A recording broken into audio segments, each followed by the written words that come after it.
Hello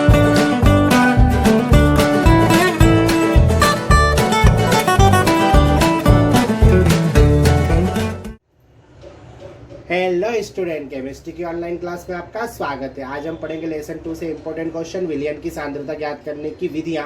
तो चलिए शुरू करते हैं। तो क्या होता है, क्वेश्चन बहुत ही आईएमपी और इसमें किसी भी की भी परिभाषा आपसे पूछी जा सकती है। मोललता की पूछी जा सकती है, मोलरता की पूछी जा सकती है, नॉर्मलता की पूछ ले, मोल प्रभाज की पूछ ले, ठीक है। और सेकेंडली आपको बात याद रखना चाहिए कि सभी परिभाषाएं लगभग एक जैसी है। बस आपको क्या करना, थोड़ा सा ध्यान रखना है और आप एक डेफिनेशन याद करके दूसरी डेफिनेशन आराम से याद रख सकते हैं। और सेकेंड बात ये है कि इसमें जो मोल आते हैं, जिनमें मोल आता है उनमें मोलों की संख्या कॉमन रहती है। जैसे इसमें मोल है तो इसमें मोलों की संख्या आएगी, ये मोल है, इसमें मोलों की संख्या आएगी, ये मोल है, इसमें मोलों की संख्या आएगी, ठीक है। तो देखते हैं आप, 1000 ग्राम विलायक में घुले विलेय पदार्थ के मोलों की संख्या मोललता कहते हैं। इसे स्मॉल एम से दर्शाते हैं। तो फर्स्ट वाली जो हमारी वो स्मॉल एम से, बाकी सब कैपिटल एम से ही दर्शाई जाएगी, ठीक है। चूंकि मोललता और मोलरता की जो नाम होते हैं वो एम से स्टार्ट हो रहे हैं, इसलिए एक को कैपिटल से दर्शा देते हैं और एक को स्मॉल से दर्शा दिया जाता है, ठीक है। अब 1000 ग्राम की जगह हो जाएगा लीटर, द्रव्यमान की जगह लीटर हो जाएगा, विलायक की जगह हो जाएगा विलियन। बाकी पूरी परिभाषा वैसी की वैसी रहेगी। 1 लीटर विलियन में घुले, अब देखिए पूरी की पूरी ये डेफिनेशन नीचे लिखना है। विलेय पदार्थ के मोलों की संख्या को मोलरता कहते हैं। अब इसमें स्मॉल एम था, बस इसमें क्या आ जाएगा, कैपिटल एम आ जाएगा, बस दर्शाते हैं। अब फार्मूला भी देखिए, स्मॉल एम बराबर डब्ल्यू बी इंटू 1000 बटे में एम बी इंटू डब्ल्यू है। ये डब्ल्यू बी जो है अणुभार भार है और एम बी जो है वो अणुभार है। भार बटे अणुभार मोलों की संख्या होती है, मतलब इतना जो वैल्यू है वो मोलों की संख्या है, ठीक है। अब यहाँ पर डब्ल्यू ए जो है वो विलायक है, चूंकि हमने अविलायक लिखा था डब्ल्यू ए लिखेंगे, ठीक है। ए मतलब होता है विलायक और बी मतलब होता है विलेय। जिन राशियों के आगे ए लग जाए वो विलायक को शो करेगी और जिन राशियों के पीछे बी लगेगा वो क्या कहलाएगी, विलेय की मात्राओं को शो करती है, ठीक है। तो ये हो गया फार्मूला। अब इस फार्मूले में क्या है, ये विलायक के द्रव्यमान से संबंधित है और ये विलियन मतलब वी, तो यहाँ पर मिलीलीटर आयतन आ गया। बाकी पूरा सूत्र सेम टू सेम आएगा। ये सूत्र भी इसके जैसा, ये सूत्र भी इसके जैसा ही होगा, ठीक है। अब यहाँ पे देखते हैं नॉर्मलता में 1 लीटर विलियन में घुले, सेम डेफिनेशन होगी कहाँ तक, मोलों की संख्या के पहले तक पदार्थ। 1 लीटर विलियन में घुले विलेय पदार्थ के, बस यहाँ पर आ जाएगा ग्राम तुल्यांकों की संख्या। मोलों की संख्या की जगह हो गया ग्राम तुल्यांकों की संख्या। बाकी पूरी डेफिनेशन वैसे की वैसी रहेगी। और नॉर्मलता की स्पेलिंग एन से चालू होती तो इसे एन से शो कर दिया, ठीक है। और इसके फार्मूले में क्या हुआ, एम बी की जगह सिर्फ ई बी हो गया, बाकी फार्मूला वैसा का वैसा होगा जो मोलरता का होगा, ठीक है। अब फार्मूला देखते हैं। तो 1 लीटर विलियन में घुले विलेय पदार्थ के, यहाँ तक तो सेम होगा, बस तुल्यांकों की जगह हो गया सूत्र भार। तो ग्राम सूत्र भारों की संख्या को फार्मूला कहते हैं। इसे एफ से, चूंकि इसकी स्पेलिंग एफ से चालू होती है इसलिए इसे कैपिटल एफ से दर्शाते हैं। यहाँ पर ई बी की जगह क्या हो गया, एफ बी, बाकी फार्मूला वैसा का वैसा है, ठीक है। मोल प्रभाज देख लेते हैं। तो विलियन के किसी एक घटक के मोलों की संख्या, वो घटक विलायक भी हो सकता है, विलेय भी हो सकता है, कुछ भी हो सकता है।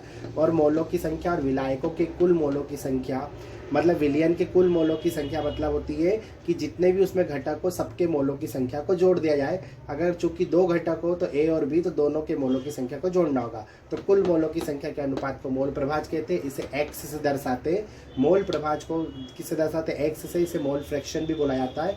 यदि विलियन में विलायक के मोलों की संख्या एन है और विलेय के मोलों की संख्या एन भी हो, तो हम अगर विलेय का मोल प्रभाज निकाल रहे तो विलेय के मोलों की संख्या ऊपर आएगी और कुल मोलों की संख्या कहाँ आएगी, नीचे। लेकिन यदि आप विलायक का मोल प्रभाज निकाल रहे हो तो यहाँ पर ए हो जाएगा, यहाँ पर बी हो जाएगा, कुल मोल तो ऐसे कैसे ही रहेंगे, ठीक है। तो इस तरह से क्या होता है, विलियन की सांद्रता ज्ञात करने की विधियां है। अब नेक्स्ट विधियां देखते हैं।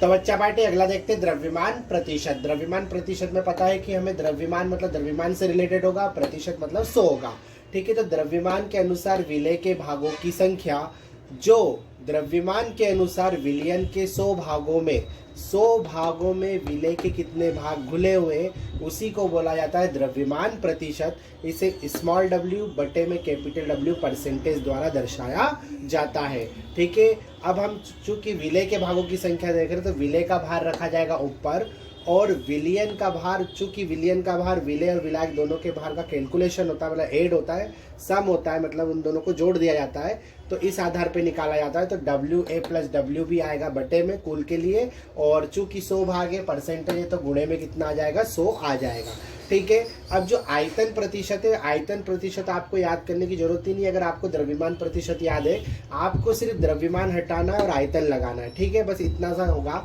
आयतन, आयतन कर देंगे, या आयतन के अनुसार विलय के भागों की वह संख्या जो यहाँ पर हो जाएगा आयतन के अनुसार विलयन के 100 भागों में विलय होती है। W ये वॉल्यूम होता है, तो यहाँ पर आ जाएगा V बटे में V%। अब ठीक है, यहाँ W की जगह V बटे में V हो गया, बस नीचे वाला कैपिटल बनेगा क्योंकि वो बड़ी संख्या होती है, बराबर VB, चूंकि विलय के भागों की निकालना तो VB ऊपर आएगा, टोटल नीचे आएगा VA प्लस VB, और इसमें भी 100 से क्या हो जाएगा, मल्टीप्लाई हो जाएगा। तो ये दोनों लगभग एक जैसे ही है, बस एक में द्रव्यमान होता है और एक में आयतन होता है। अब जो ppm है, तो ppm का फुल फॉर्म भी याद होना चाहिए, पार्ट्स पर मिलियन होता है या पार्ट्स प्रति मिलियन होता है। इसमें विलय के भागों की संख्या को ही देखा जाता है, पर 100 भागों में नहीं, बल्कि कितने भागों में देखा जाता है, 10 लाख, क्योंकि मिलियन का मतलब ही होता है 10 लाख। तो विलय के भागों की वह संख्या जो विलियन के 10 लाख भाग में उपस्थित होती है। अब ये जो होता है, ये द्रव्यमान में भी कैलकुलेट किया जा सकता है और आयतन में भी कैलकुलेट किया जा सकता है, इसलिए इसे द्रव्यमान व आयतन दोनों में प्रदर्शित किया जा सकता है। इस इकाई का उपयोग तभी करते हैं जब विलय बहुत कम हो, विलियन के अंदर विलय की मात्रा बहुत कम होती है, तभी इस यूनिट का क्या करते, यूज़ किया जाता है।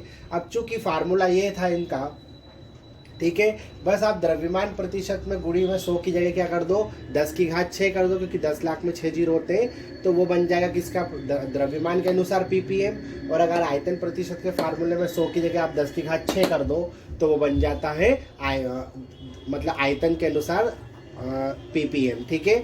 तो ये था अपने विलयन की सांद्रता ज्ञात करने की क्या कुछ महत्वपूर्ण 8 विधियां, और ये सब की सब IMP, और सबसे मेन IMP मोलरता, मोललता, नार्मलता और ppm और मोल प्रभाव, ये 5 तो बहुत ज़्यादा ही IMP होती है, ठीक है। उम्मीद है आप विलयन की सांद्रता ज्ञात करने की विधियां समझ चुके होंगे। अब मिलते हैं नेक्स्ट वीडियो में नेक्स्ट क्वेश्चन के साथ, तब तक आप पढ़ते रहिए। Best of luck for your exam.